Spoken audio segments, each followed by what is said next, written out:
back here. If you just joined us, well, good afternoon and welcome to our coverage of the Glen Dimplex All-Ireland Intermediate Camogie Championship semi-final between Cork and Derry.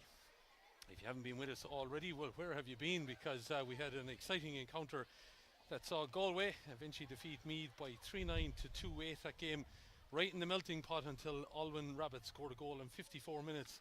That saw Galway go into a 3-6 to 2-6 lead, and they saw it out from there to the end. My name is Killian Whelan, and UPMC Nolan Park is the venue, bedecked in sunshine at the moment.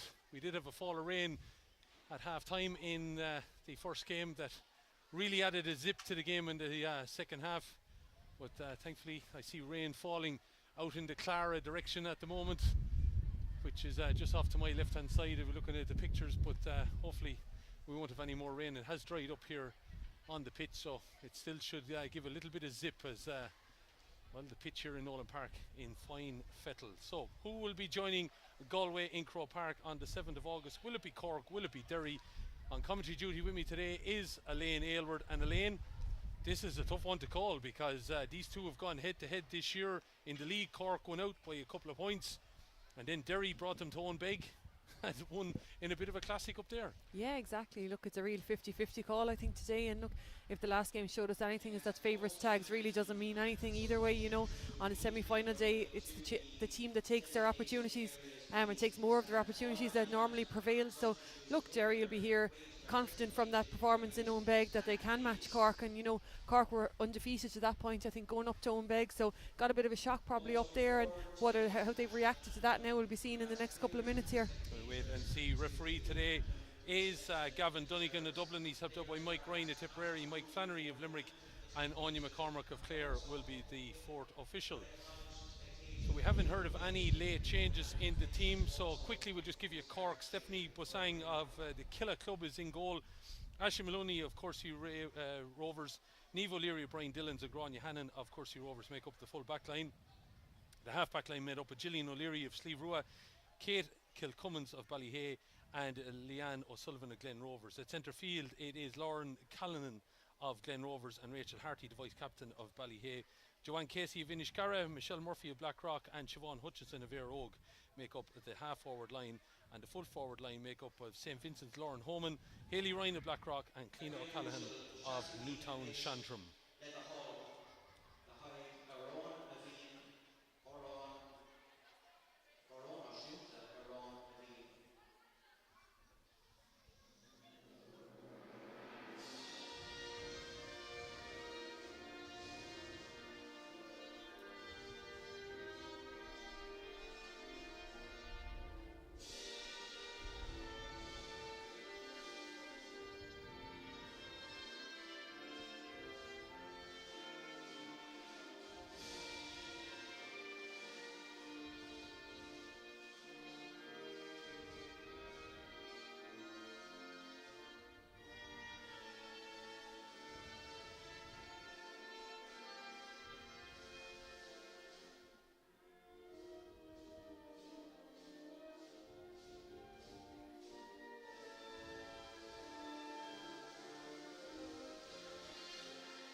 So the Nash Anthem coming out here in fine fettle at UPMC Nolan Park. Give you the Derry team quickly. They said then we haven't been made aware of any late change. It should be Niamh McQuillan of Swatter in goal. The full back line made up of Rebecca Kilpatrick of Glen, and the Onrua pair of Maria Mooney and Megan Kerr. The half back line made up of Newbridge's Rebecca Bradley, Grania McNicholas Swatter, and Cueva Glass of Glen. At centre field it's Anya McAllister of Ballinascreen and Aoife Nicassida of Schlockneil. The half forward line, Dervla Kane of Swatra, her clubmate Mairead McNichol on the 40, and Sinead Millen will be out on the left wing of Schlockneil.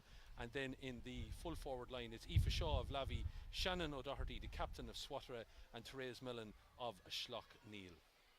So as we said before, Derry of course have won this intermediate title previously back in 2012. Cork won it in 2018. Derry lost the quarter-final to Meath last year, and Cork lost the semi-final to Kilkenny. So it's well,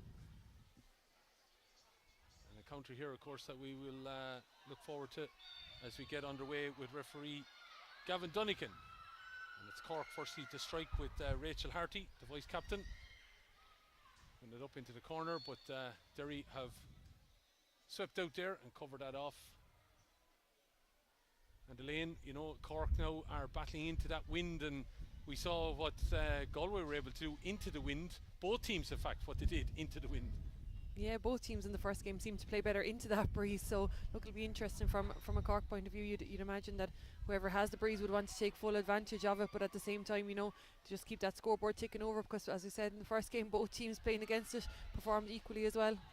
Yeah, so it's Cork that started strong, but a clearance for Derry has been sent down the field, and a bit of movement here by the Derry forward unit now. They have beaten Cork, so they won't fear them. Full forward, sending that across. Shannon O'Doherty, the captain, of course, and she's trying to find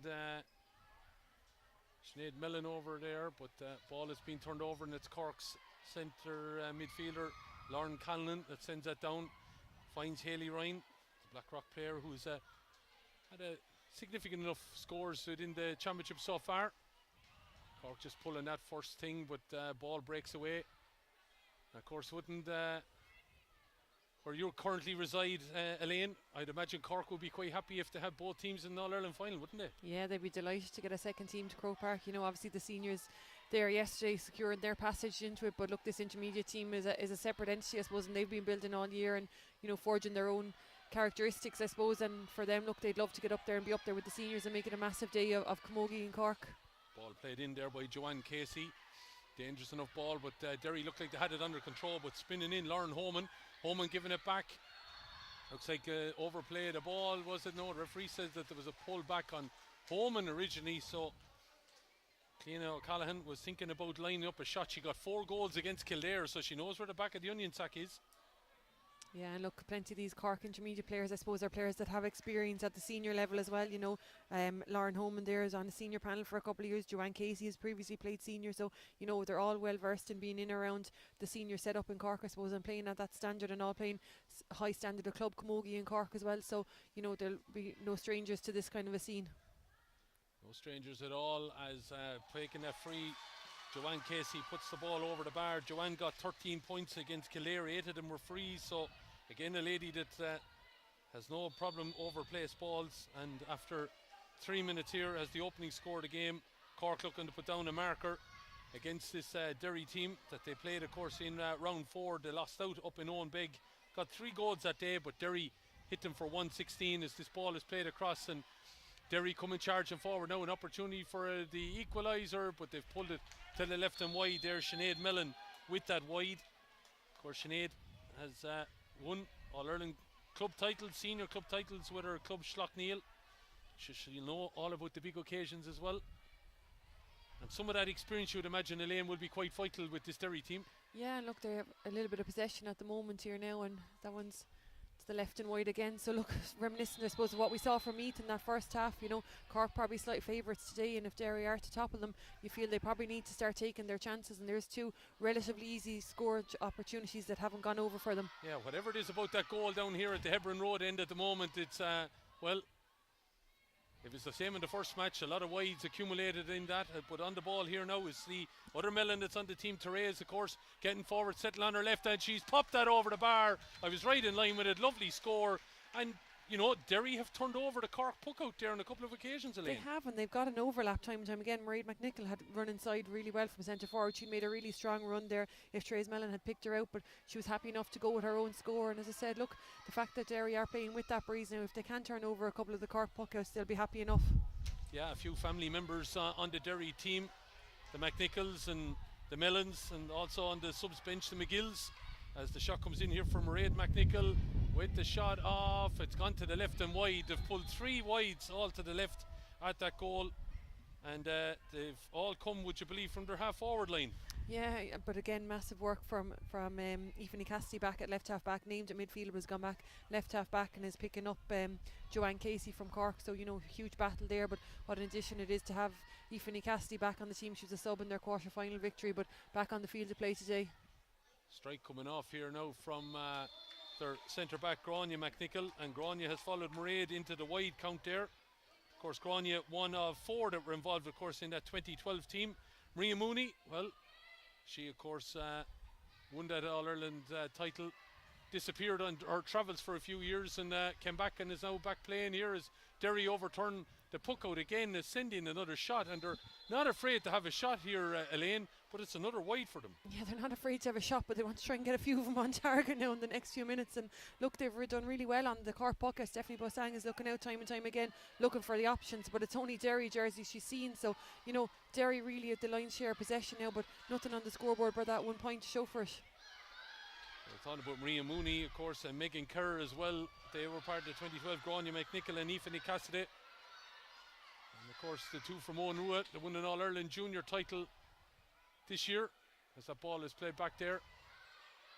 And Kerr got to be careful with it now, being challenged on the ball there.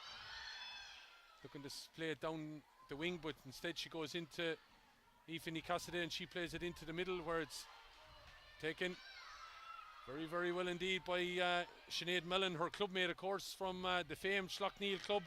Ball off to Mairead McNichol, shot, and it's another wide for Derry. That's Mairead's second wide.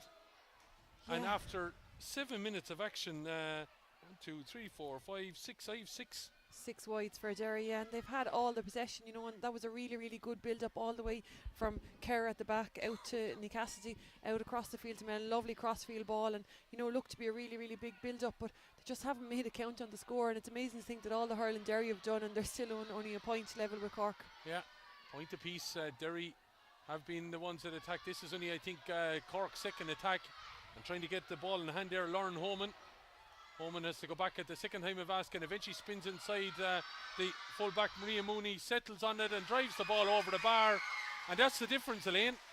Yeah, one attack up there, you know, Hayley Ryan dispossessed on the attack before that, but one attack, a lot of space up there for Lauren Homan, and look, she made the most of it. She turned the player really, really well and got her shot away, but when she got the shot away, she made a count, which is what Derry haven't been able to do at the other end. Both of these teams coming in, of course, having 4 wins and 1 loss. Derry lost to Kilkenny, Cork lost to Derry, of course, and you know, searing scoring differences, but Cork were the ones with plus 48, Derry plus 21. There's no doubt about it, they were the 2 best teams in Group 2. But probably a pity in some ways that they are playing each other, haven't played in the group. But it is what it is now, and Derry have won a free, and you'd imagine this should be an opportunity. Maybe just settle down a little bit here and take your opportunities, Elaine, yeah? Yeah, Shannon O'Doherty did really, really well there. You know, knew she had the advantage, chance to having the shot off it, but when the block came in, she knew that she had the free to take. So, yeah, a chance for them now just to, you know, get on the scoreboard, settle the nerves a bit, and reply to that Cork point from a few seconds ago. Anya McAllister, I think in the first game, got 10 points, 7 of them from frees against Meath. So she's the one that they will be relying on place balls. She is standing over this then. So significant breeze behind her. It's kind of diagonal coming across through the gap in the terrace and over to my right hand side, down to the gap at the diagonal, I said, on the left hand side of the stand here.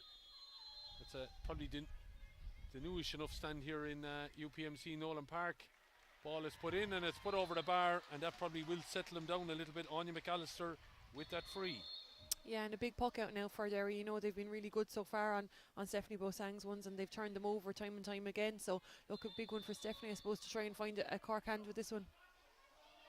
It's going to be the big target for her now, because Derry have turned it over on occasion, and they look like they're getting in around there and smothering up the situation.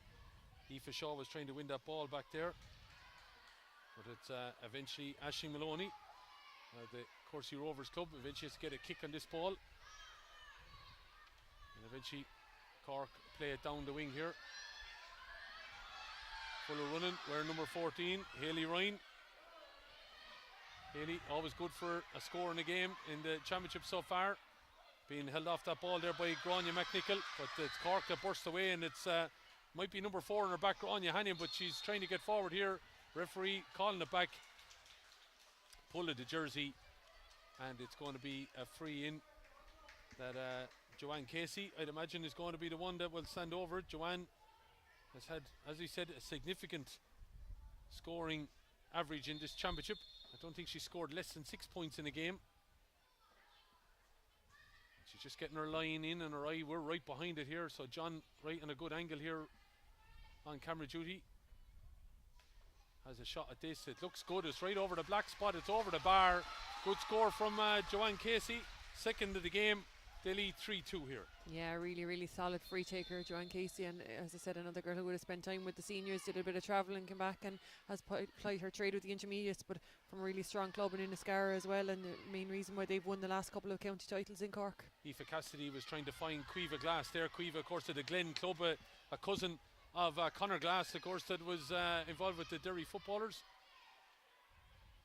Man that played his trade out in Australia as well. But Cueva looking to go one step closer than her cousin by making an All-Ireland final. But Cork are in control here at the moment now. Rachel Harty, the vice captain, looking to have a shot off, but that's Cork's first wide.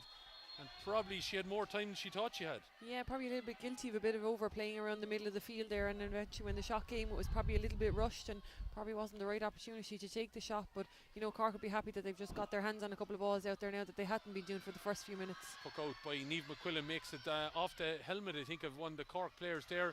And eventually Derry on the attack here with Mellon going to have a shot short in the grip, up and over the bar. And a little bit of luck there, but Sinead Mellon made the most of it. Yeah, and look, the cracks that seem to open at the Cork defence. Looking up the field at the moment, it looks like those Cork forwards have all the space up there. But when that ball did break in behind Sinead Mellon on that occasion, she was the one with the clear run to goal. Now Cork had Aisling Maloney back in front of the goal, but Mellon opted to take the point. And look, that's what's really good about Derry, is that when they're playing well, you know, they have these score takers. But when they're not playing so well, they rack up 6 or 7 wides like they did in the opening stages. But certainly plenty of possession so far. I know Stephanie is complaining she's not getting movement in there. Stephanie Basang, the Cork goalkeeper. So interesting to see if the message maybe gets out the field. But Cork have turned over Derry after Derry had won the puck out, and they're on the charge here. Looks like advantage being played here at the moment to centre forward Michelle Murphy. No advantage accruing. The referee Gavin Dunnigan calling it back, and Mike Flannery just marking the spot here for, I'd imagine, Joanne Casey. Will it be, or maybe more long range effort? No, it'll be Joanne Casey, yeah, I'd imagine. And look, that's something Derry are going to have to be careful of. You know, the Cork forwards are mad to take them on every time, dip the shoulder and get inside them. And if, you know, Gavin Donegan is given those frees, so if Derry are going to be fouling, Joanne Casey is someone who's going to be able to punish you. And look, this is on her own, on the 65 into the wind, so look, if she gets the distance on this one, she's well capable of any distance in the second half with the breeze behind her. I think she's after sneaking about a yard, and she's going to be another yard forward by the time she hits it. As she has a strike, it's dropping though, dangerous enough ball. Ball is breaking away there, and Derry got to be careful. Eventually it's flicked out there by Megan Kerr, but it's Cork that have won it back. It's up good and high. Is it going to drop around enough? It looks like it has, and that's a good score from their corner forward. Cliona O'Callaghan, as he said, knows where the back of the onion sack is. She's got a number of goals in this championship so far, but that's a fine point for the Newtown Chandler woman. Yeah, Cork have been really economical up front. You know, they've only had a couple of attacks, but each one they've managed to make a count on the scoreboard. So, you know, we know now the range that Joanne Casey is in. Anything kind of from 65 out is too far, but if you have inside forward line like the likes of Cliona O'Callaghan, it's as easy just to drop them in there and let her do her stuff inside. 5 attacks, 4 points for Cork. 14 minutes gone. Derry, well, they've only got 3 points, but they also have 7 wides to their name in the opening 13 and a half minutes here. Cork, though, is seemingly getting to grips with things. Lauren Holman now setting free Joanne Casey. Casey is skating away from play. Shot, that's gone to the right and wide, and there's no question about it. Grania McNichol was making the mind up for the umpire if he wasn't sure. Yeah, and I think Joanne Casey was trying to sway it in the other side, but look, he'll chance anything in an Ireland semi-final if you thought there was any bit of doubt there at all, but I don't think there was any doubt about it. Under a little bit of pressure, and credit to Derry, they tracked back the whole way and forced that shot off the hurl, and that's what forced it out wide. So Cork lead here, 4 points to 3 in the second Glen Dimplex All-Ireland Intermediate Camogie Championship semi-final. Waiting in the final will be Galway. Not a spectacular performance from Galway, but they got the job done, 3-9 to 2-8. A goal from Alwyn Rabbit with 6 minutes remaining, ultimately the game changer. Cork coming charging strong here now with Lauren Holman. Already has a point. She's thinking of a second one. She puts it over the bar. And Cork, as you mentioned already, being so economical into that breeze, the lead here by 2. Yeah, and there's a lot of space back there. You know, they're playing right in the middle. Their whole full forward line, centre forward are right in the middle and leaving space out the 2 wings, and they have the pace on the wings then to get out, and if the delivery is correct in there, they'll get onto it every time. So it's probably further out the field now. Derry need to look at trying to slow down that delivery and just not giving the Cork forward or the backs and midfielders their first option of delivery. Ball was in the direction of Aoife Shaw. Cueva Glass came on to the break as well, and Aoife Nicasida is in there as well, but it looks like Maloney got a touch on that ball. Still though, Derry are in there in numbers. Cork looking to flick it away. Ball goes up, Mellon goes in to try and win it, but it's Cork to come out with it, and looked like a bit of foul play there by Kate Kilcummin, but eventually she tried to kick it forward, but come off the outside of her boot, out over the sideline, and it's taken quickly here by Aoife Shaw into the middle, but not reading it there was Mairead McNichol, and it's picked up and cleared by Rachel Harty over to the far side, where out in front is Hayley Ryan, causing a few problems at the moment now. Diagonal ball back across the field here now, trying to get spin inside Lauren Holman. Already he's got two shot off there, not maybe the right opportunity. It's gone out to the left and wide, and it's only Cork's third. Yeah, and if she hadn't slipped there, you felt that she probably was going to take on the defender again and try and get around Maria Mooney and head for goal. But, you know, those Cork forwards from Hayley Ryan, that ball in straight away, they're out in front. The ball is hopping lovely into their hand, and look, Derry are going to have to step up on them now and stop that possession. Yeah, Cork leave it for each other there, and it's driven on here by Siobhan Hutchinson, the Air Oak player. Still going now, there's an overlap here. If she wanted to give it all, the pass was just gone a begging. And you know what, Elaine, I think she actually should have went another yard, drew the Derry player and then played the pass. Yeah, or else taking her own point from further out the field. She probably took the wrong of the three options. She should have kept going, either took her own score, but just the pass came a little bit long and a little bit too easy to read for Derry at the back. But look, a let off for Derry, and Cork are starting to get a real foothold in the middle of the field now by running at that Derry defence. Just looking at some of the decisions that have been made here. Former down hurler, of course, Martin Coulter is the manager of this Derry setup. Danny McGrillis, Anne Boylan and Maeve Boylan are with him, but it looks like the two boys, McGrillis and Coulter, making all the decisions down here. From a distance they even nearly look alike, but they're down here directing traffic at the moment. 5 points to 3. Derry have had plenty of chances. They have a significant breeze, as you might see from the flags around the field. Ball breaks over on the far side. And it's eventually called as a Cork ball. See some of the Derry crowd jumping up in the stand over on the far side, not overly happy. No, it's Joanne Casey standing over it again, but obviously it's further out this time, so probably not within her range. So you're looking for movement from that inside forward line. And again, look, Cork forwards all right in front of the goal in the centre, and the space out to the two wings. So if Joanne does go down either wing, I suppose it's the corner forwards have the advantage. Right on the halfway line then, right in line with John on camera here. Joanne Casey in front of the stand over on the far side. We're in the gantry, top of the old stand here in UPMC Nolan Park, as it's driven in, but it's well read there by centre back Grania McNichol. One of the four has said that this Derry team that won the intermediate title back in 2012. And it's just interesting, Elaine, of the four teams that are here today, they've all had form within the intermediate championship. Have all won it within the last 8 to 9 years. Yeah, look, they're all teams that are thereabouts in the intermediate championship every year. I suppose Galway and Cork as the second team in strong, senior counties are always thereabouts, and they've obviously got the similar setup in Galway with regards management. Cork is a completely a completely different setup, but always strong there in the intermediate championships. And as you said, Meath have been thereabouts for the last couple of years, and Derry are probably a little bit revitalised at the minute now, and certainly I suppose seeing what Antrim and Down are doing at senior camogie level, anxious to get back to that level themselves maybe and have a cut at it. Aoife Nicasida had to fight hard to get advantage over on that far side of the field, but eventually Cork won the ball back. I thought it was going out over the line, but no, play continued, and it's Cork here now on the attack. It's going to be driven in by Cleena O'Callaghan. That's gone to the left and wide. She did so much hard work. It just probably the angle got a little bit tougher as she went along. Yeah, and you'd have to credit Grania McNichol, forced her, followed her every step of the way, forced her out wide as far as she could, and when the shot did eventually come, she probably just too narrow an angle for Cleena O'Callaghan. 5 points to 3, 19 minutes gone here. You're watching the Camogie Association YouTube channel and coverage of the Intermediate Championship semi-final, brought to you by Glen Dimplex. Galway already in the final. Who will be joining them? Of course, we have the senior final between Cork and Kilkenny, junior between Armagh and Antrim, all that taking place on August the 7th. As McNichol clears this ball over to the far side, asking an awful lot of Shannon O'Doherty to be able to make that. If anyone is a fan of the the big ball. Of course, it is the All-Ireland Senior Football Final on in Croke Park. Galway lead at half-time by 8 points to 7.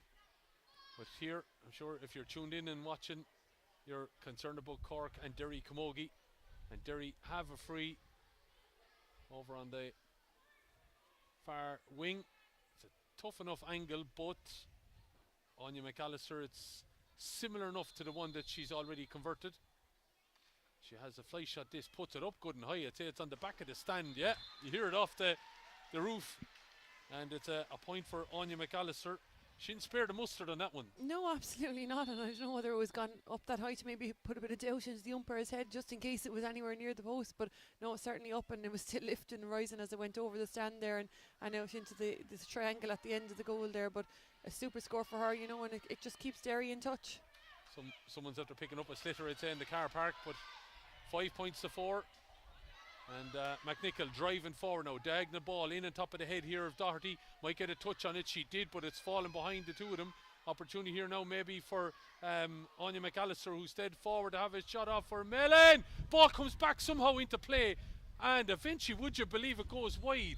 That's unbelievable. Came off the upright, down onto the crossbar, back into play, and then eventually wide, Elaine. Yeah, off the upright, rolled across the crossbar along the top of it, back down into play. And look, if Derry had anyone following it up there, it was a really dangerous ball. But look, credit to Stephanie Bosang in the Cork goal. I think she watched it every step of the way, felt maybe it was going to hit that post, but probably didn't anticipate that it would roll back across the goal and go wide on the left hand side.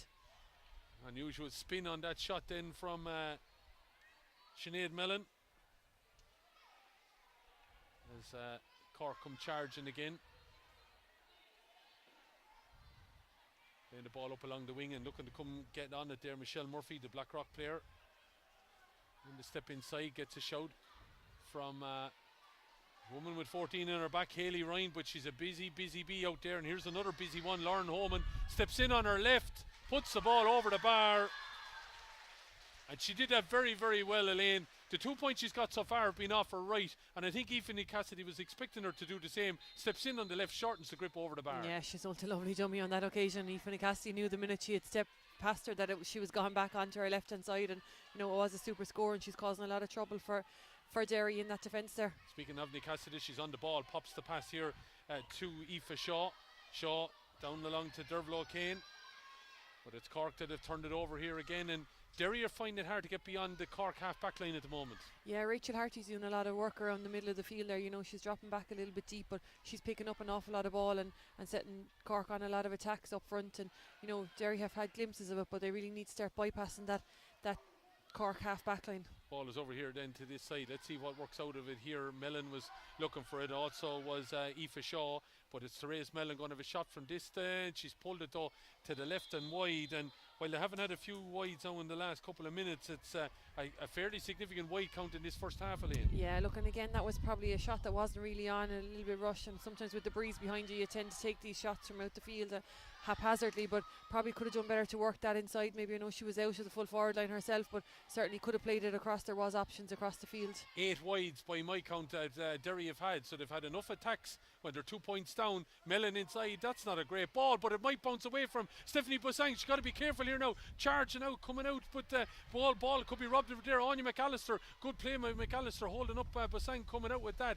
Wasn't a great shot option again though, Elaine. No, and dropping short into Stephanie Bosang's goal, you know, the way it hopped, it could have made it a dangerous one, but not the right option.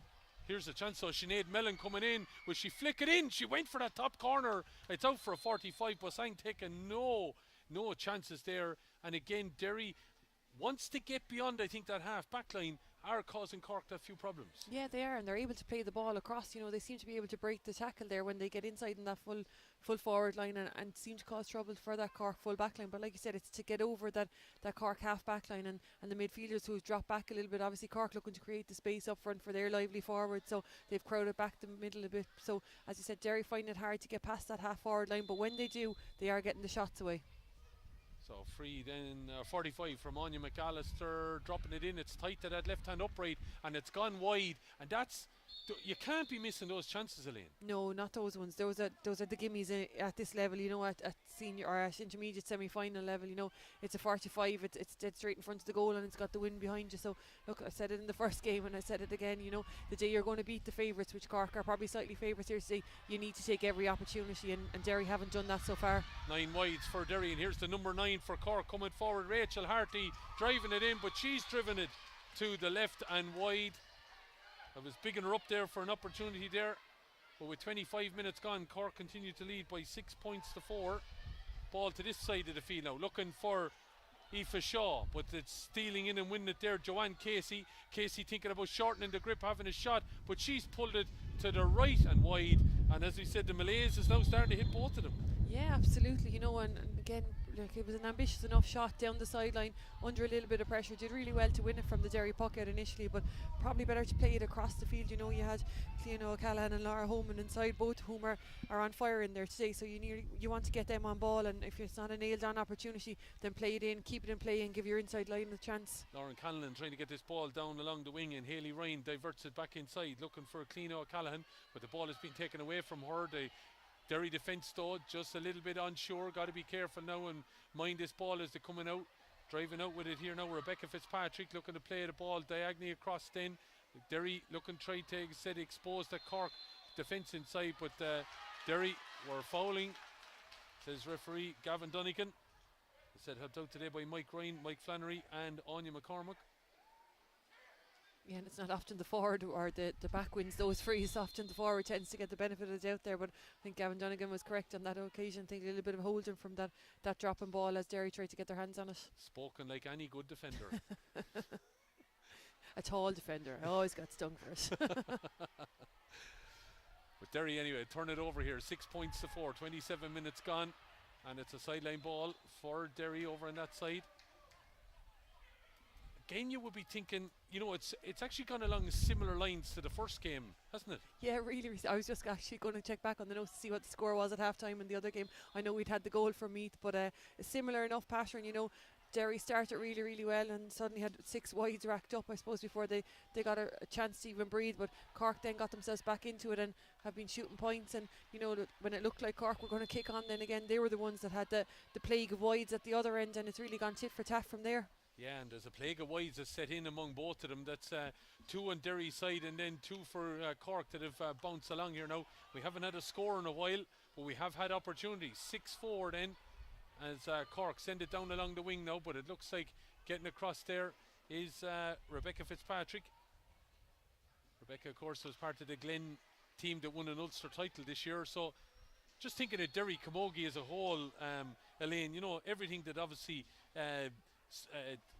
what should I say, Schlockneil have done, you know, Owen Rua winning an All-Ireland junior title this year, and also, you know, Glen winning an Ulster title. You know, the tide seems to be rising in Derry Camogie. Yeah, absolutely. Look, and I suppose that's probably part of the reason why the Derry County team are back at this stage again. You know, they're starting to get the best of those club players back in again, and, you know, ultimately to get Derry Camogie back to where it needs to be competing, they need to have the best of those club players. But certainly if you're winning those kind of titles at club level and carrying that experience and that winning mentality into a county setup, it rises the standard for everyone else. You know, one club sees one club doing well and they want to emulate that. And look, I think Ulster Camogie on a whole has been on a bit of a high for the last couple of years, and look, a lot of the work of, as you said, Owen Rua this year and Schlockneil for the last couple of years, what they've been doing has certainly highlighted that. Well, they're about to make a change here anyway, so the famous name in Derry is Downey, and well, Rachel Downey from Balahi is on, and she's replacing number 7 Cueva Glass. Yeah, and it looks like she's going to pick up Joanne Casey and maybe release Aoife Cassidy out to the middle of the field again and try and get her in a bit more forward ball. But again, similar to the first game, no one's starting on ceremony here, and a substitution made on 28 minutes before we even get to half time. Yeah, lads weren't afraid there to make it. As you said, 6-4, ball played inside. And Derry players probably weren't awake, I have to say, but they won the ball back there through Rebecca Bradley. Bradley though, loose pass, and it's flicked back there by Grania Hannon, and Cork now have an opportunity to break here, but they don't have too many players forward, so Rachel Harty is going to have to hold on to it, and in fairness, Rachel Harty, she did that well. I think she looked up a lane, she saw 2 Cork forwards and probably 4 or 5 Derry defenders, and she said, I'm going to have to hold on to this. Yeah, she knew she was either going to have to carry it and go herself, or at least try and draw the free, because as I said, Cork had withdrawn a couple of players out the field, and the same opportunities were the same options weren't inside for her, so had to deliver it. Aoife Cassidy put the body on the line there to flick that ball away, and she looked like she's picked up an ankle injury there. Referee is urging the physio to come on. The break then with the scrum foreman, he's going to call a halt, and it looks like she might have picked up a little bit of a bad knock here. She's in a bit of pain by the looks of things. Yeah, and I was hoping at first maybe that it was just a slap on the shin or something, but no, it certainly looks to be the ankle, and I know she's only on her way back from injury, so I'm not sure what the initial injury was, but she does look to be in a little bit of pain, and she did look to have gone down awkwardly on that ankle. Yeah, again, you'd be just hoping maybe it's a bang of a hurl on the ankle bone, and it'll wear off in a couple of minutes, but she has the helmet off and everything. She definitely was in a bit of bother there, and 1 or 2 of her teammates came to her just to, I suppose, help with the pain if they could. Warming up, it looks like is the Derry number 18, Sinead McGill from the famed Lavey club. Yeah, and I think it looks like she'd be signalled for a substitution to be made, and you know that's a bit of a knock for Derry now, given that they've just made that substitution to release Aoife Cassidy to the middle of the field, if that's what it was, and to get Cueva Glass off. But it looks now like Aoife Cassidy's afternoon is done. Well, it just goes to show you what Aoife, what she is as a player, I think, and we've seen her, you know, a tough performer with Schlockneil at All-Ireland club level. She put the body in there to stop Cork. You know, there was an overlap there a little bit, get the ball across for Cork, and she put the body in to flick the ball away, and unfortunately she's picked up an injury out of it. Yeah, look, and like all good players, I suppose, no regard for herself at the time, or for her body, or how hurt she was going to get when she went for that ball. It was eyes on the ball, and it was trying to win it ahead of the Cork player, and look, whatever way she spun out of the tackle, just went over on that. It looks like to be her ankle, and it's really in a lot of discomfort there at the minute. Yeah, and I do know there is John Zamlins or whatever here with his Order of Malta. It's the Order of Malta, and they're coming out now, but Aoife is now able to walk. It looked like she wasn't going to be able to, but I hope she's not doing any more damage to herself here, but she is going to be able to walk off the field of play. Yeah, and that's a pity for her, because like as I said, she was missing it in their quarter-final win, and you know we were looking at her on the sideline. She wasn't even togged out that day, and we were unsure whether she'd make a semi-final or not if Derry were to get here, and obviously put in a lot of work to get to this point to be able to play, and then to have it all taken from you in 28 minutes is tough for her to take. Yeah, no, maybe, I don't know how severe it is, but as she's come across the field, she's straightened up that little bit of lane, so, but it definitely is a permanent substitution anyway. Yeah, absolutely. She's off for the afternoon, and look, you just hope it's not something that's going to keep her out of the game longer term. We wish Aoife then the best with the recovery there. Hopefully, as he said, won't be of something that will keep her out long term. But still in a little bit of bother with it here.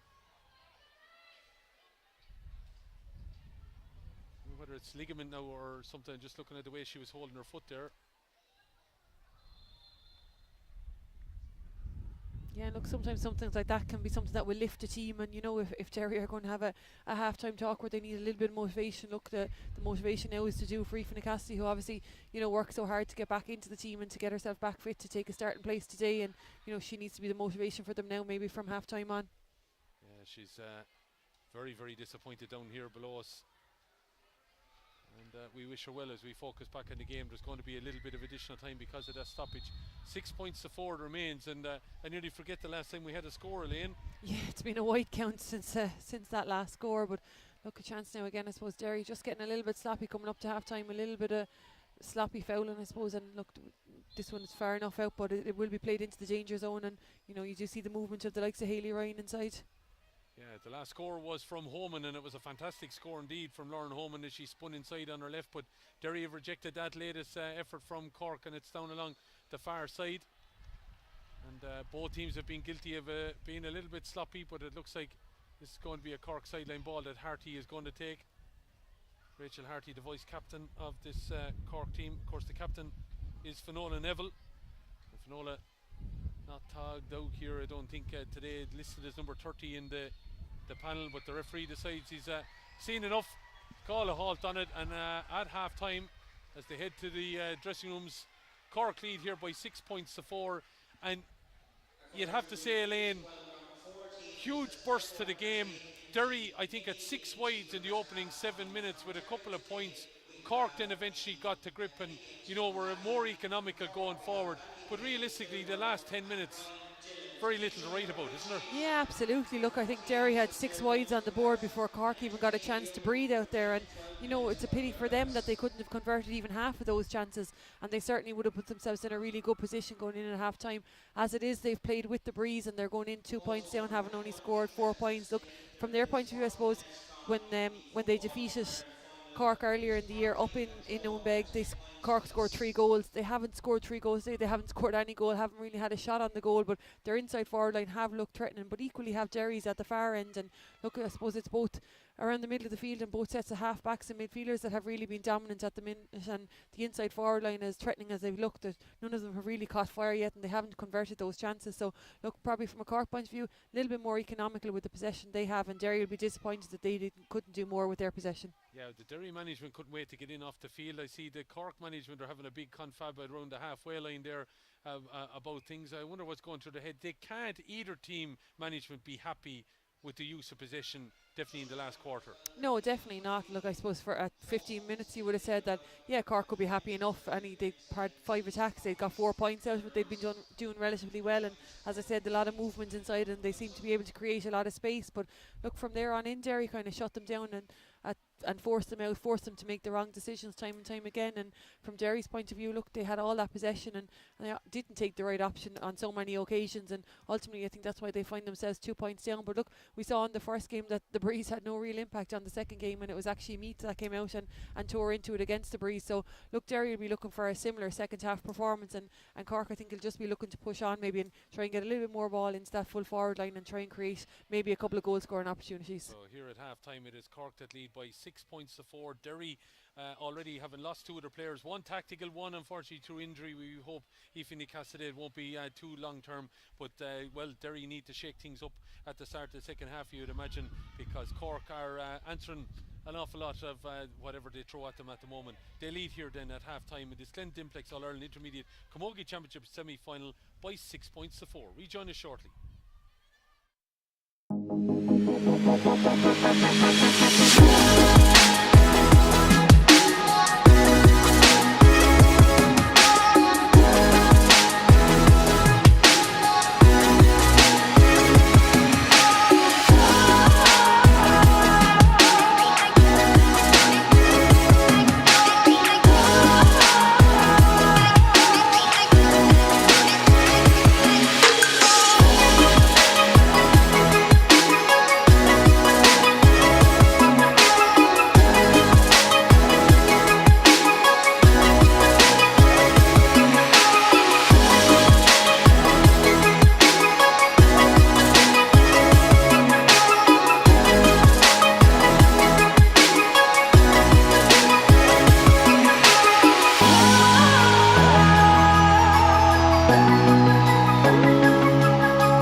And you're welcome back here to UPMC Nolan Park.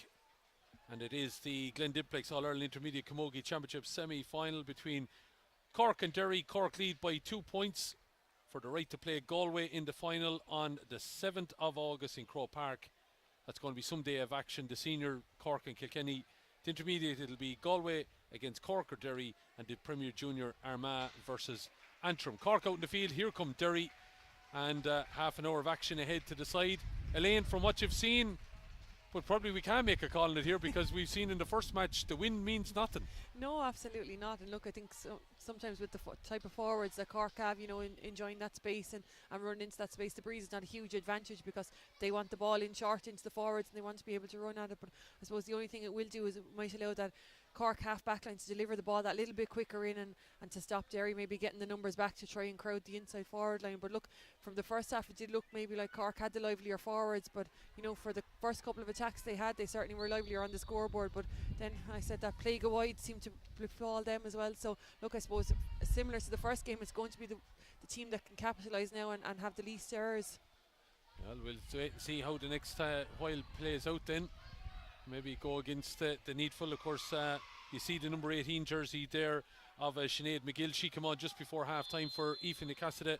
Aoife is currently down here with ice around that ankle, still in that little bit of pain, and obviously frustrated as well that she's not out there being able to help. So I don't know whether it's ligaments or bone, but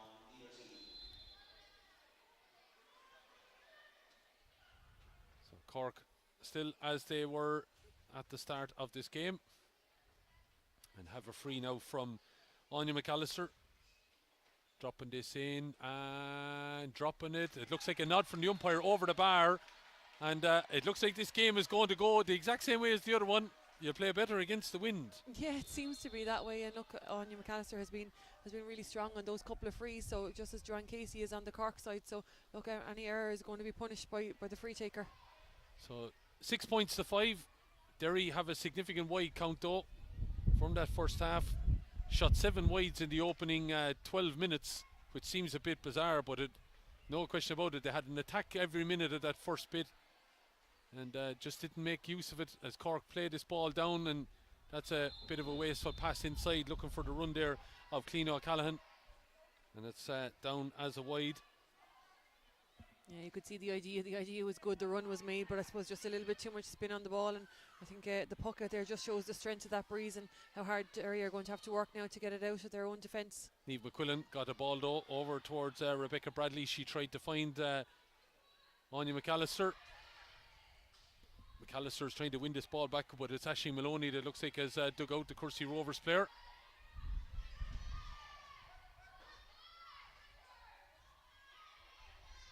Cork looking still to attack very tight to the line. It looked like she did drag it out over Rachel Harty, and good defensive play there, a combination of Rebecca Bradley and Sinead Millen, Elaine. Yeah, look, and it looked to be under control from Cork from a few minutes before that when Aisling Maloney had the initial slip there. Did well to recover and get the ball into her hand again, but credit to Derry, they closed them down time and time again and pushed them back and eventually forced this line ball here just in front of us.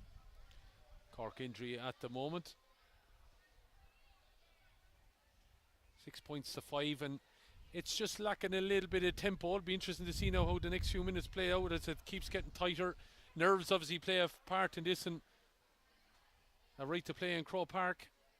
Of course, Cork haven't been there since 2018. Derry haven't been there since 2012 when they won against Galway. They'll be looking to set up a scenario like that 10 years ago. And there's still 4 of them involved, of course. Maria Mooney, Megan Kerr, Grania McNichol and Aoife Nicasida. Yeah, and I suppose it is that real nervy kind of a semi-final feel to it, isn't it? Especially two teams that have met already in the group stages, and Cork would have been flying high before heading to Derry for that group game, and then Derry overturned them up there, so probably a long bus journey back down for Cork on that occasion, and a little bit of nerves then coming here today to face that same opposition again. So look, I think that's shown out in the play there. Both have had passages of good play, but both obviously not happy with some of their conversion in the first half. Trevor Allen did very well to get out of the way of that sideline cut by Sinead McGill. He's in on the back in the place now, but Sinead has another opportunity. This is sideline. She's been told to leave it though. Looked like management were urging Grania McNichol to go and have a shoot at it, but McGill has put the ball down. She just taps it back into play, getting it back, and the referee. Probably didn't go the required distance, I'd say, on that occasion. So Grania McNichol will get her chance to take it. Yeah. Now Grania looks like she's going to wind up to have a cut at this. Gets a nice cut on that, but unfortunately he's gone a little bit too far, and Stephanie Basang has time to look around. Two Derry players converge on her, and she plays the ball out here, but it's going to be cut off there, and it looks like a foul, I would have thought, on number 21, Rachel Downey. She definitely had the heels clipped there, but Cork was allowed to play on. But here come Derry charging forward. It's looking good, strong run, and that ball is tapped in and over the bar, and Derry have started with a bit of purpose.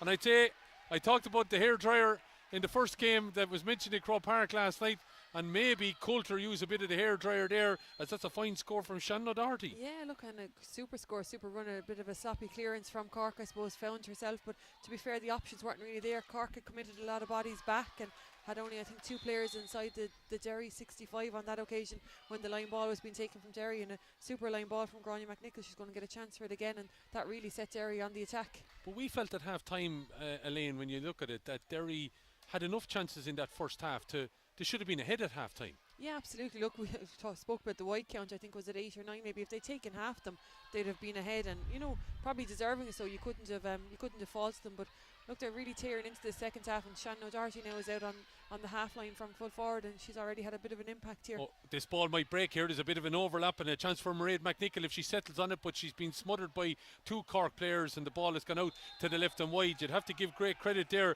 to Niamh O'Leary and Leanne O'Sullivan, made their way across there to be able to cut that out. Yeah, and again a quick puck out, and Cork looking to get quick, and Stephanie Basang looking to get the ball back into play quick. But Derry, just as they started the first half, really causing problems on the Cork puck out. Yeah, the ball is played inside, and the referee is calling it back. He was playing an advantage, and it's a chance here, I'd imagine, for McAllister. Long range effort now into the city end, and a chance to put Derry in front.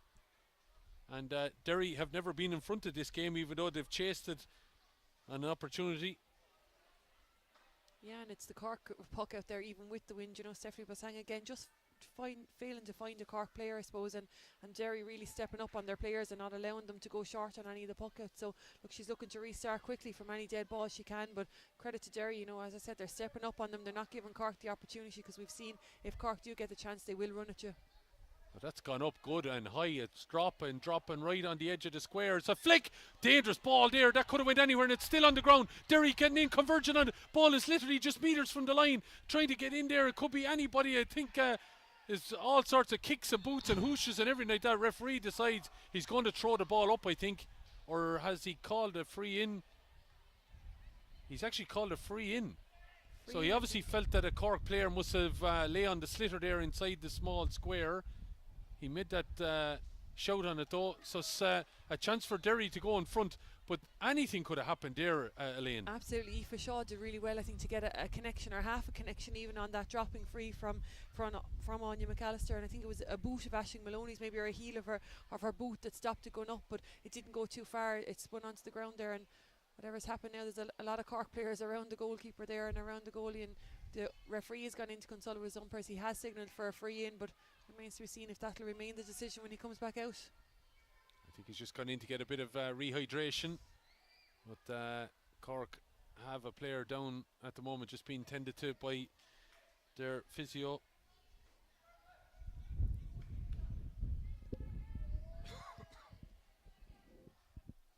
And it's just a game in a little bit, Elaine, it's failed to ignite, hasn't it? Yeah, it needs something to kickstart it into life. And as I said, look, it's probably down to the fact that they've met in the group stages already, and that was a tensive enough encounter, and Derry probably came out on top of it against the odds maybe, and that little bit of a hangover from that maybe still in the Cork system. And look, it's an All-Ireland semi-final. I suppose both teams anxious to try and get a foot into that All-Ireland final, and I suppose two teams afraid to make a mistake rather than anything else at the moment, and you just feel it might need something like a goal or a big score just to ignite it.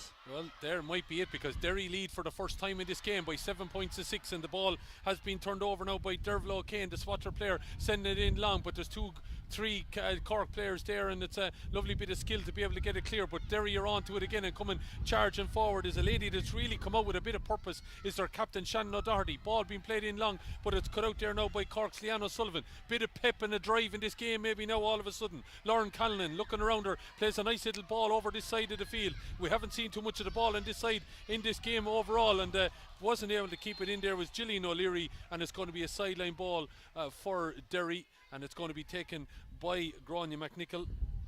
Yeah, we've seen how well she's taken them up here the last couple of times. This will be her third one here in the last couple of minutes, and she's got real distance on them. So look, the Derry inside forward line can be looking to move for this one.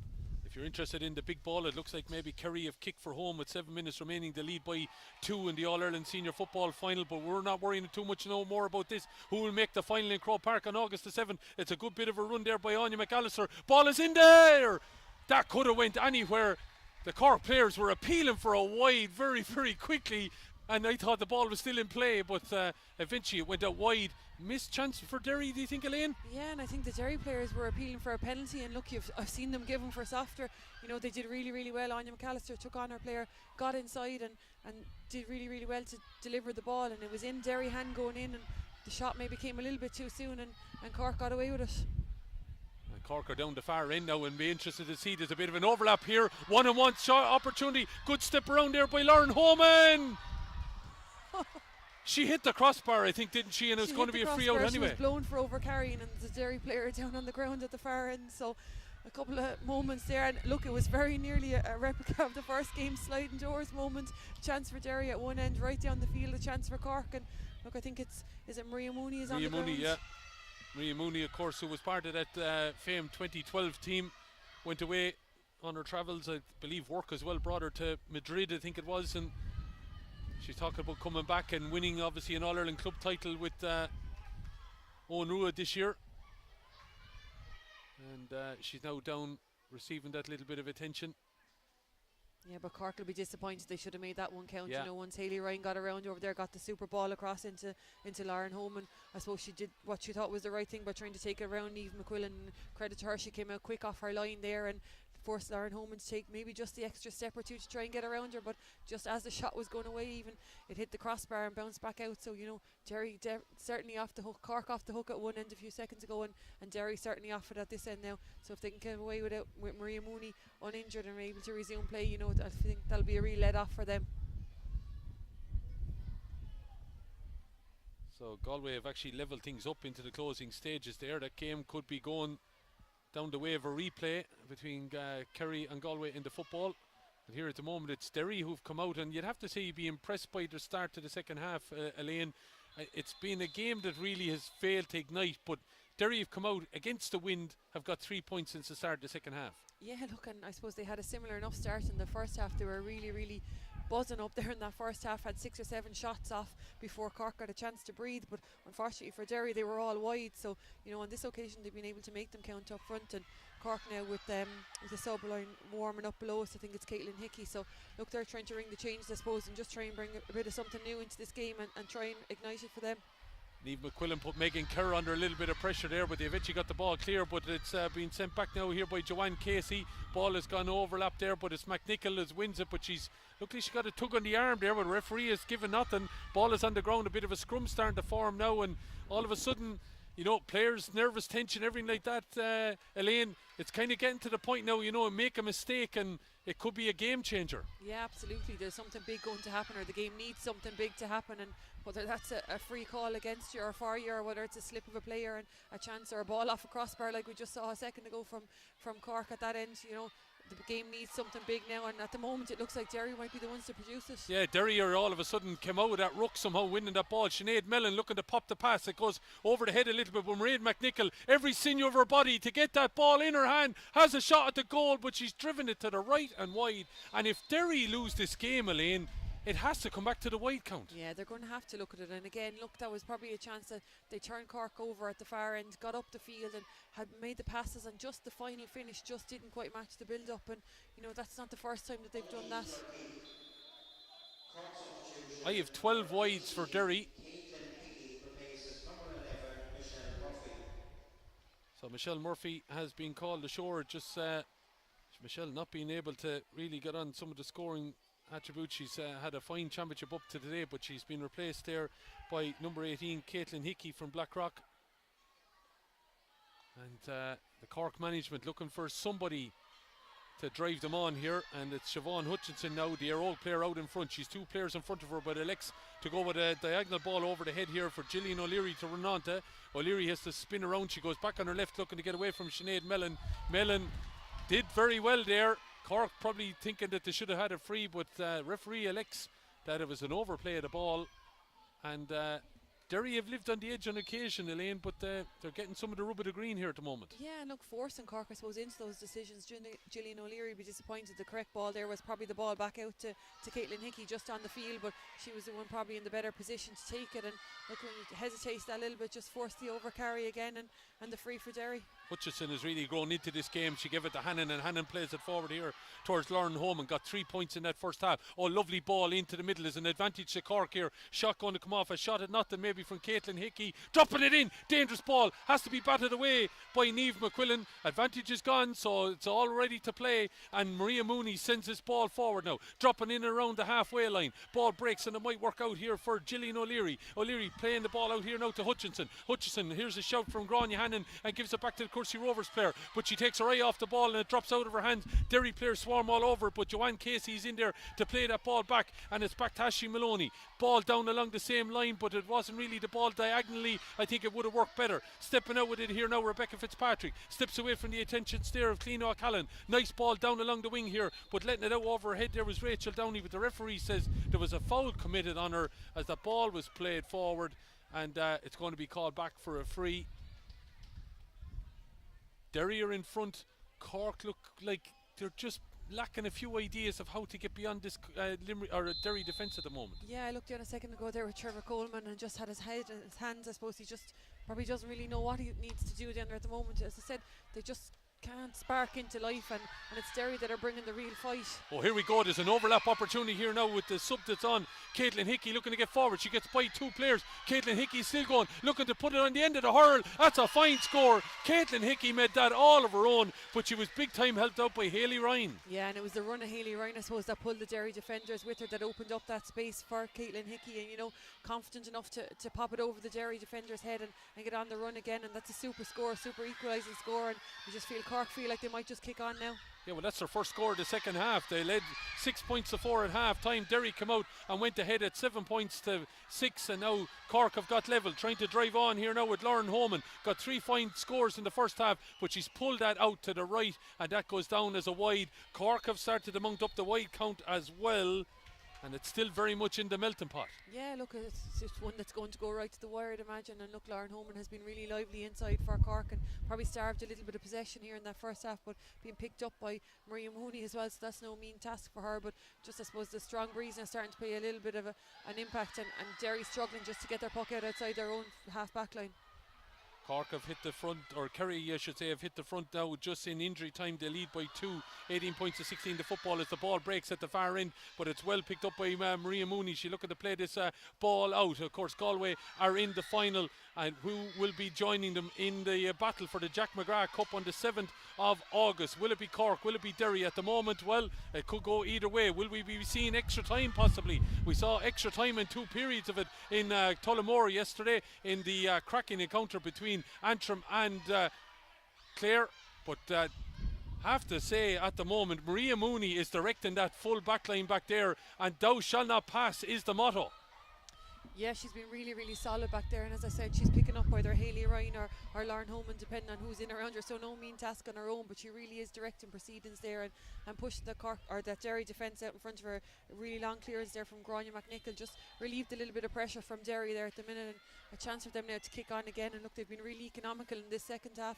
Anything they've gotten up there, they've managed to get a score off it. So look, a line ball again coming up now from Mairead McNichol, so you'd imagine they're going to try and get a score off this and try and get into the lead again. Yeah, Aoife O'Callaghan is about to come on here for Gillian O'Leary.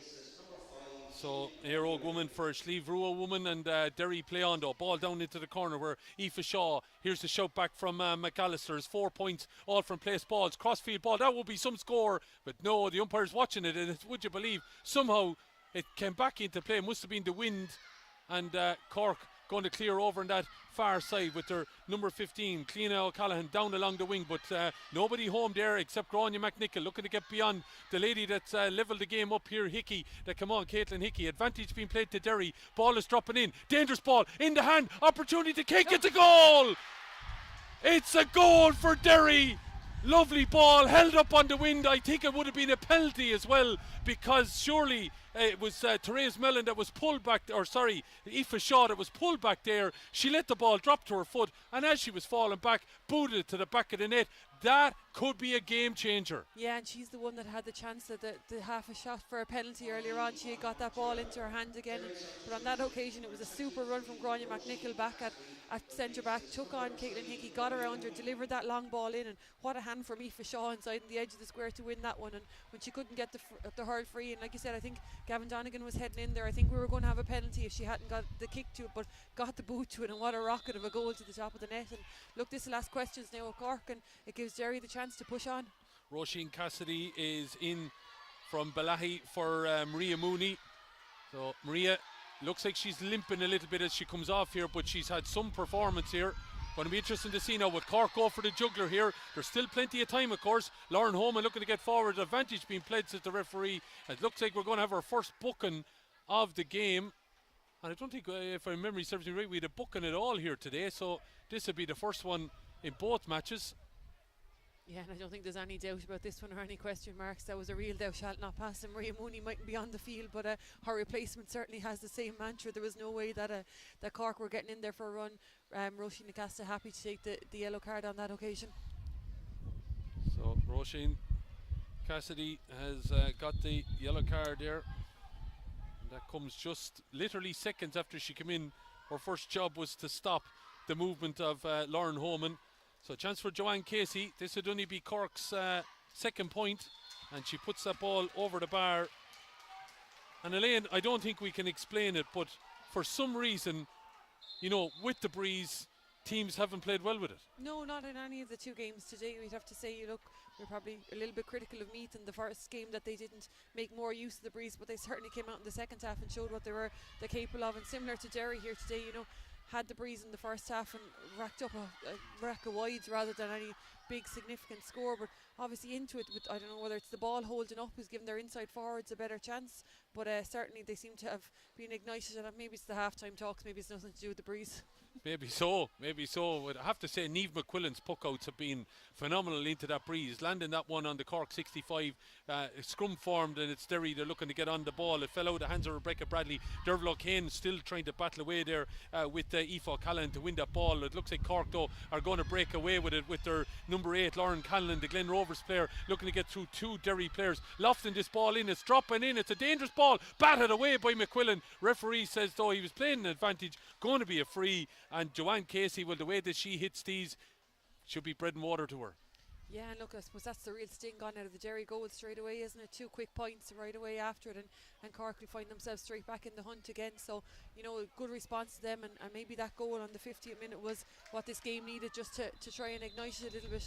A goal that came from Aoife Shaw, a lovely long ball that was played in by McAllister, dropped she had fair hand, and as she went to turn inside, she was being pulled back, but she got a boot to it, top of the net, it went in, and Gavin Donegan was quite happy to award the goal. But Joanne Casey with the last 2 scores. That ball was right on the crossbar. That could have went anywhere, and Niamh McQuillan just had to tap it over.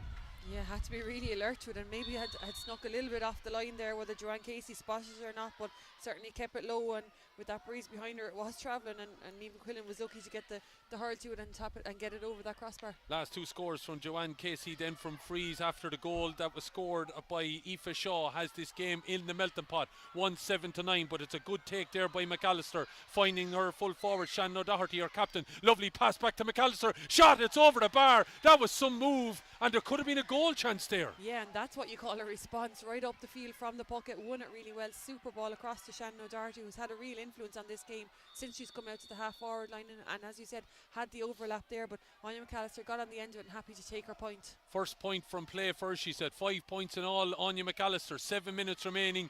Derry lead by 2. Ball out here in front of us, tapped over the line by Hayley Ryan under pressure from Rebecca Fitzpatrick. And I have to say, being impressed by some of the Derry performance, we'll have to get you to start thinking about player of the match. We won't call any names yet, Elaine, because anything could happen yet. But definitely, you know, there's been a few star performances out there. I'd say defenders are probably going to win out somehow, I think. But Grania McNichol then with this sideline, and her sideline cuts have been brilliant, I have to say. Lovely ball inside, well won there by Derval O'Kane. Plays a pass here now to Mairead McNichol. Is this an opportunity that Derry have bounced straight back? That's a great score by Mairead McNichol. She's had 4 shots at goal, she's 4 wides, but on the 5th one, she finally raises a white flag. Some response. Yeah, and it's, you know, she's had a really busy afternoon. As I said, hasn't quite got on the scoreboard up until then, but she's a real key player for Derry, and when she's going well, they tend to be going well. And you know, that's, you know, we spoke about the Cork response to the Derry goal, and Derry have now put 2 points back on it to put a goal between them again. Yeah, Cork under a little bit of pressure now. They've got to answer it somewhere. Aoife O'Callaghan looking to drive forward. Who's minding the house though? Caitlin Hickey got a lovely score when she come on. She's going to get a second one, is it? She's put it very close to that upright. The umpire is not sure. No, he's given the nod. It's gone over the bar. Good score from Caitlin Hickey. Yeah, and that's her second point. But again, Derry will be a little bit concerned at how easily she got in. You know, Grania McNichol had stepped up. She had been involved in that last little bit of play, but she left the house, as you said, wide open at the back there. And Hayley Ryan, who's free again now under this puck out, got a clear run in on the goal. Ball is here now, and there's 4 Derry players around Joanne Casey, but it's Derry that do come out with it, and it's Mairead McNichol looking to play the ball down along the wing, but it's going to go over the line. It's going to be a Cork ball. Derry lead 1-9 to 10. Could the vital score after 49 minutes be Aoife Shaw's goal? The kick goal to the back of the net. Aoife, who got 2 goals against Meath in the opening round of the group stages.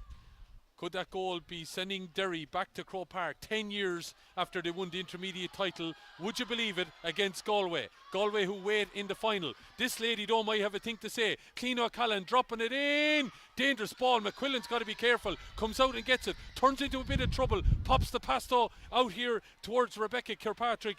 And she eventually though is blocked down. Kirkpatrick's got to be careful. Knocking it away here.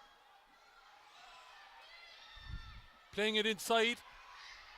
Lauren Homan, 3 points in that first half, hasn't really had a great opportunity at shots in the second half. Back to Caitlin Hickey, she's had 2. Could this be her third? Drops under the crossbar. Oh, what a save by Katie McQuillan. That's phenomenal.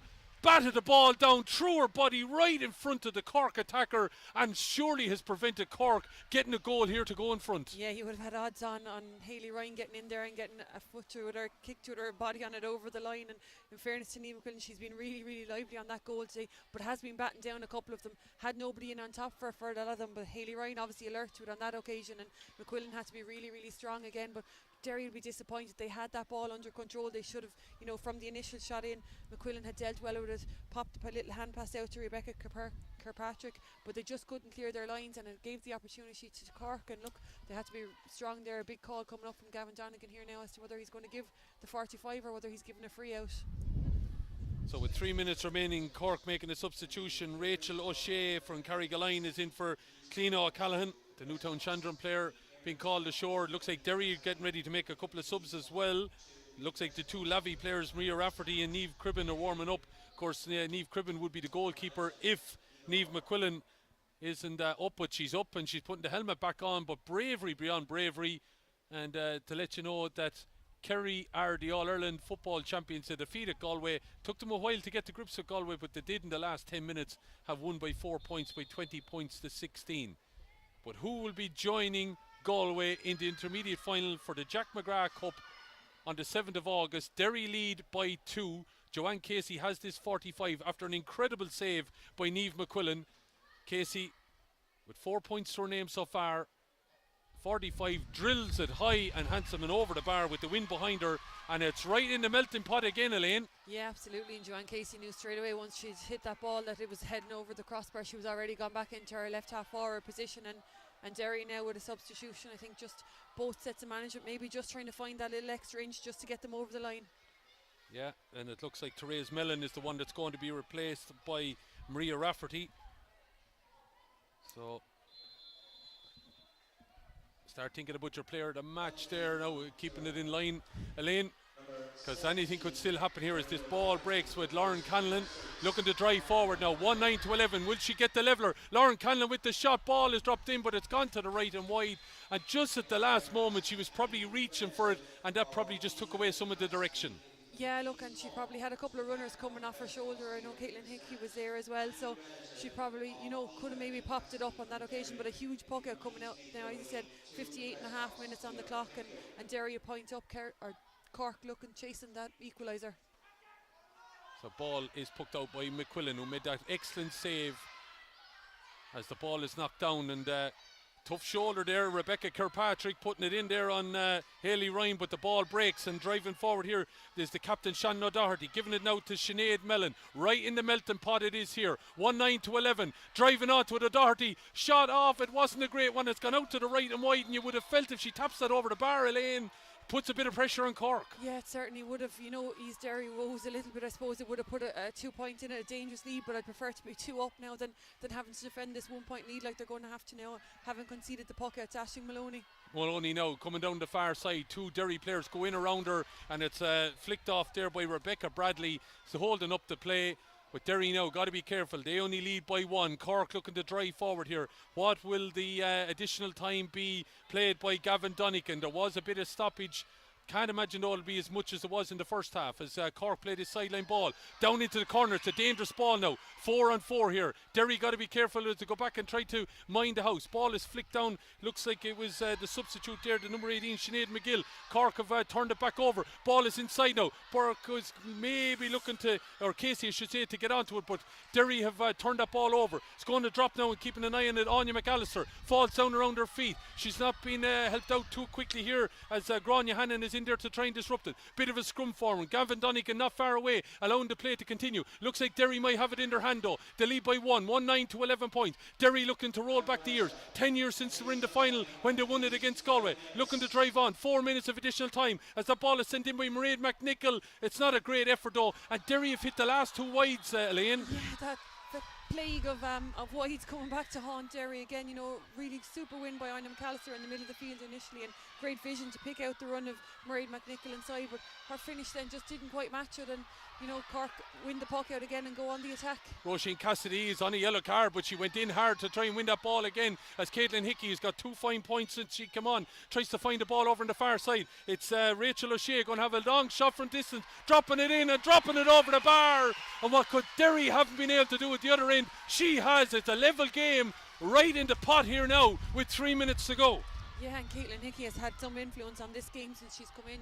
She's had those 2 points, but she's also had a massive couple of setups for other players. Dangerous ball in here now. Derry are in a 1-on-1 situation, looking to spin inside and get a shot off. It's the goal scorer Aoife Shaw, dropping it in, dropping it over the bar, and that lady has had a big last 10 minutes here. Absolutely, and looking in one-on-one position there, and I think she probably thought about trying to get around and heading for goal, but happy then when it didn't work out to just take the point. And again, a super response from Derry to that Cork point at the far side. 2 cracking semi-finals here today. It was right in the pot until a goal by Alwyn Rabbit in 6 minutes to go that decided it for Galway. We're still in the pot here, 1-10 to 12. Could a goal be the decisive factor? Derry were looking to get forward, but Gavin Donican is calling it back. Looks like it is a free to Cork for a pull back. So will there be a chance here? Not sure which way he's gesticulating here. I think it's a Cork free, yeah, and it looks like Joanne Casey will have a chance to level it up with 2 minutes remaining.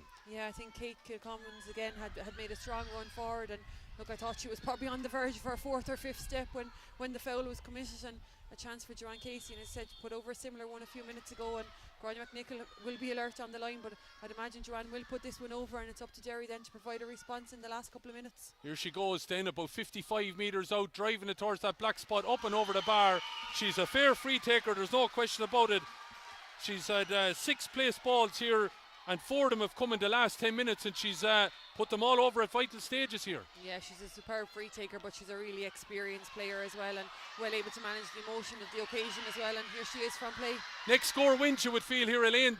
A minute and a half remaining as winning that ball expertly there is Megan Kerr. Into the middle it goes to another experienced Grania McNichol. Down along the wing here. It's asking an awful lot here now of Aoife Shaw to be able to win this ball. But she gets in somehow and disrupts it. And Aoife Shaw has it in her hand. 3 Cork players around her. Has to give it to someone. Tried to get in there and win it was Mairead McNichol. But it's Cork that are coming out with it. Ball is blocked off for Rebecca Bradley there. Still along the line. Cork really shouldn't have just hit that ball away because possession is now 9/10 of the law. 50 seconds remaining. Dangerous ball in, but it's well read there by Niamh O'Leary from the Brian Dillon's club. Cork looking to come out with it now. It's whoever gets the next score is heading to Croke Park on the 7th of August. Ball is down towards Lauren Homan. Homan looking to play the ball in. Caitlin Hickey has been such a star for them since she came on. Ball is back to Homan. Homan is playing the ball across then. Trying to get it here to the substitute that's in, Rachel O'Shea. O'Shea looking to turn inside. Held up illegally. Ball is blocked away though. Referee gives no free. Shannon O'Doherty still in there winning that ball.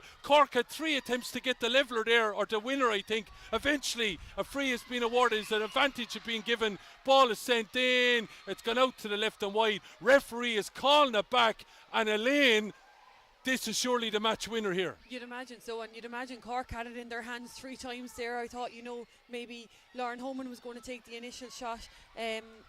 Caitlin Hickey could probably have a shot. Lauren Homan got it back again. None of them seemed to want to take on the responsibility. And when the pass did come, it eventually came to Rachel O'Shea, but it was over for her shoulder. And look, Shannon O'Doherty with 14 on her back on her own full back line, went hard for the tackle on a couple of occasions, and probably on the last one, Gavin Donegan no choice but to give the free. And look, we've spoken about the character of Joanne Casey and the quality of free taker she is. I'd imagine, it's not an easy free, but given the calibre of player she is, she's probably going to slot this one, and then have we a chance for one last Derry attack.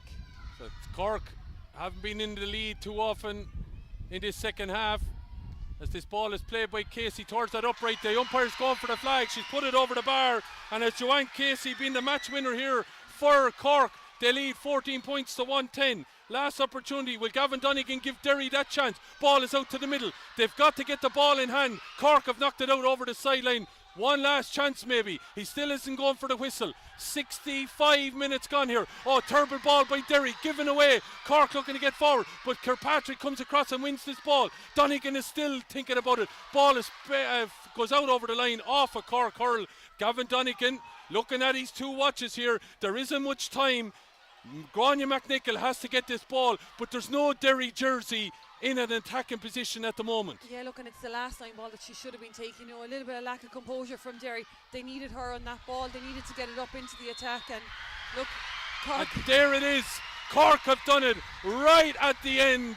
It took them a while, but they've done it. They've got their heartbreak for Derry, you would feel, in lots of ways, but realistically you'd have to say, Elaine, coming down, it was going to be one or the other. It was going to be heartbreak for either one of them, whichever it was.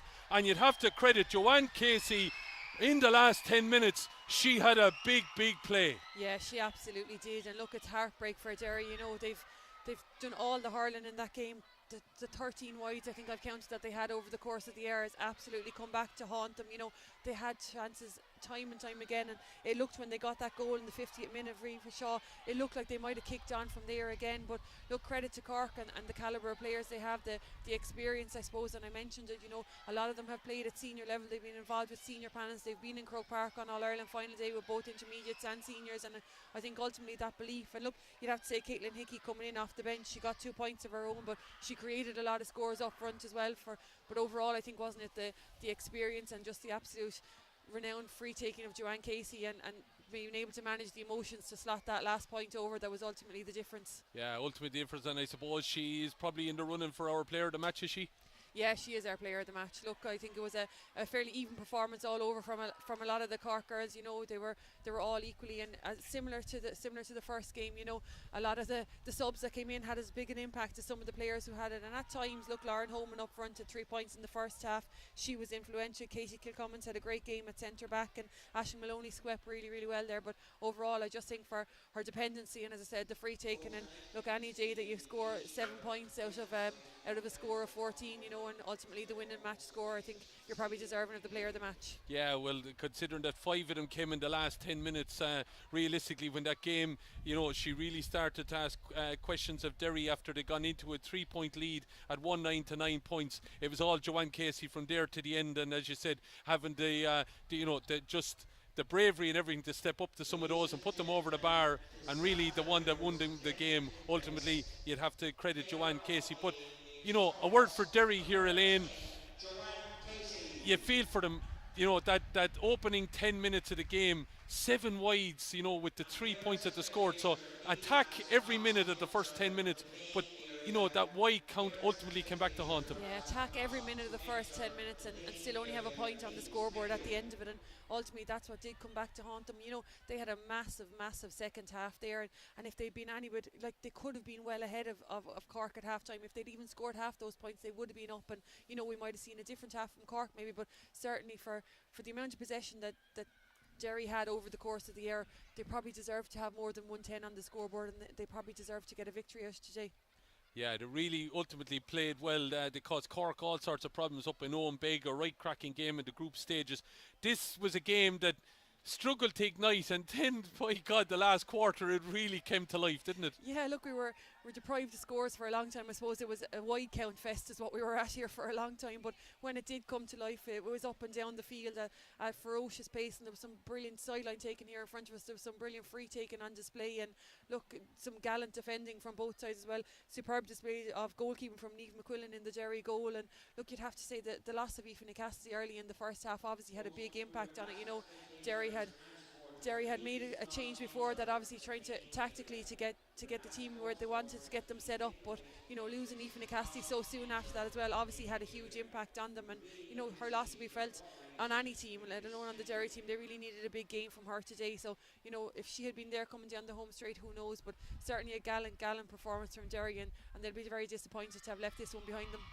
Yeah, no question about it, but you know, you'd hope now Derry can maybe keep things together and everything like that. Elaine, the 2022 seems to have been a bit of revitalisation within Derry Camogie, that you know, there could be a side there now that you know, will ask a few questions of teams again next year. Absolutely, look, they definitely have the backbone there of a really solid team, and as you said, look, if they can get the buy-in from the likes of the Owen Ruas and the Schlockneils, who have done so well at club level over the last couple of years, and you'd imagine that the split season should serve them well in that regard, you know, that they can get the best players in the county in there, strengthen that panel another little bit, and maybe, you know, they were down a lot of numbers, I think, when they suffered a couple of injuries and things like that, so if they could get a strong panel in place there, and as I said, the setup is there, the footprint is there now for them to push on, and you know, they're very close, very nearly could have been in an All-Ireland final this year. Yeah, we just see Joanne Casey getting her presentation there as our player of the match, and well done to Joanne. She'll be in Croke Park on the 7th of August. They will be there to take on Galway, and of course that will be the meat and the sandwich then of a triple header of action. Of course, the big game between Cork and Kilkenny, the senior encounter, the Premier Junior game between Armagh and Antrim, and as you said, the big two in the intermediate championship of Galway and Cork will be going head to head. Let's have a quick word for Cork. I just see a lovely picture just after being taken there by the Brian Dillon's club. All their little go game players, I suppose, they came up here and entertained us there at half time. They're one of the 4 teams that were involved here at half time, getting a picture with their club representative, Niamh O'Leary. You know, Niamh had a big game on occasion, probably got caught a little bit with Aoife Shaw with the goal, but you know, she was one of those Cork players as well that you know, did things right when on occasion when they needed to be done. Yeah, and stormed out of defence there with one of the last ball, I think, there as they were coming out when Cork needed it the most, probably stood up at the back there in defence and stormed out. And look, Cork, I suppose, when they needed to, they had players that stood up all over the field today, and ultimately that was probably the difference. You know, a little bit of inexperience, a little bit of experience from the Cork, and a lot of them involved with senior teams. They've been in Croke Park, they've been in All-Ireland final day, and look, again, similar to Galway in the first game, it's not a bad way to be going into an All-Ireland final. You know, semi-finals are there for winning. They're not pretty sometimes, and you know, you do what you take to get over the line, and that's ultimately what Cork did today. Look, ultimately at the end, they're probably lucky that they weren't going to extra time, and the couple of subs that they brought in, Rachel O'Shea and, as I said, Caitlin Hickey, you know, made a little bit of a difference when they came on, and I think that's probably maybe a little bit where they caught Derry just on the home straight. Looks like Ballyhea are in there as well, getting their pictures in there. black and white with their club representative Rachel Harty, of course the vice captain of this team. Finola Neville is the captain, but Rachel on occasion out there, she played her right captain's part, didn't she? In the middle of the field, and I saw her. She was one of those that really reacted. The helmet came off. She was absolutely buzzing when they got the victory. Yeah, I think she had a massive first half. She was on a lot of ball, maybe doing a lot of the unseen work around the middle of the field, but I thought did a lot of the dirty work, got on a lot of ball, and delivered in a lot of it into that first half, and probably found the traffic a little bit too much there, and for a lot of that second half it was hard for anyone really maybe to step up and put their head or hand up in a really crowded midfielder. But yeah, a real captain's role. And look, they're a really experienced Cork team. They've been around the Intermediate Championship for a while. I know disappointed with last year, so look, they were really out to make amends, and look, they're one step further there today. One step further they are today. From what you've seen, Elaine, like Galway, despite winning and scoring 3-9, won't be overly impressed with their performance. Cork, Derry probably kept them in the game a little bit, and they really had to kick it up a little notch then with 10 minutes to go to ultimately get this victory. Could it be a bit of a slugfest a little bit in Croke Park on the 7th of August? Yeah, or maybe we might see the complete opposite, where both teams now kick off the shackles. I think we saw probably today two teams that were probably favourites coming in and had been blowing the lights out as regards shooting and goal scoring, and then just had to get down and dirty and try and dig out a semi-final today. And I think that's ultimately what both of them did. Galway, just their little bit of class came to the fore at the end, and they kicked on past Meath, and probably a little bit of the hunger from last year maybe in Cork just kicked them on over the line. But again, none of them will, there's plenty of Cork and Galway players going home from Nolan Park today unhappy with their performance today, knowing that they can do better in the 2 weeks' time. And what a lovely position to be in. There's some of the Meath and the Derry girls gone home not happy with their performance and having to wait a full 12 months to try and redeem themselves. So the Cork players, the Galway players are lucky that in 2 weeks' time they'll get to run out on Croke Park and try and redeem themselves and have the chance to bring home an All-Ireland. So I think ultimately, look, as I said, semi-finals are a win. I don't think you could pick a winner from the two of them based on today's performances, and I don't think either sets of management or either sets of teams will be happy with today's performance. So look, what a way to be going into an All-Ireland final, knowing that you've won your semi-final and there's plenty more to give in 2 weeks' time. Yeah, I'd be interested to see. We probably won't put a gun to your head and try to pick one. We would be of the same. It's going to be a hard one to decide. But it is Cork and Galway who will face off for the Jack McGrath Cup in the All-Ireland Intermediate Final on the 7th of August in Croke Park, with thanks to Glen Dimplex. I hope you've enjoyed our coverage here from UPMC Nolan Park, which was resplendent as it always is here. Probably, I know it has won the Surface of the Year within the GA, but in fine fettle enough here for the camogie action that took place here today. It's Galway and Cork, as said, intermediate final. Cork and Kilkenny in the senior, Armagh and Antrim in the Premier Junior. They all take place on August the 7th in Croke Park. Make sure that you are there, because I would imagine tickets will be on sale. If not from tomorrow, I'm sure they'll be on sale from this week, in an effort to have a big crowd in Croke Park on the 7th of August. With my thanks to Elaine for the great job as always on analysis, to John Nolan who provided you with the pictures this afternoon. I've been Killian Whelan. The very best of luck to Cork and Galway in the final. We'll talk to you, I'm sure, over the next couple of weeks with plenty of other camogie action, but hopefully we'll see you in Croke Park on the 7th of August. Good luck to you.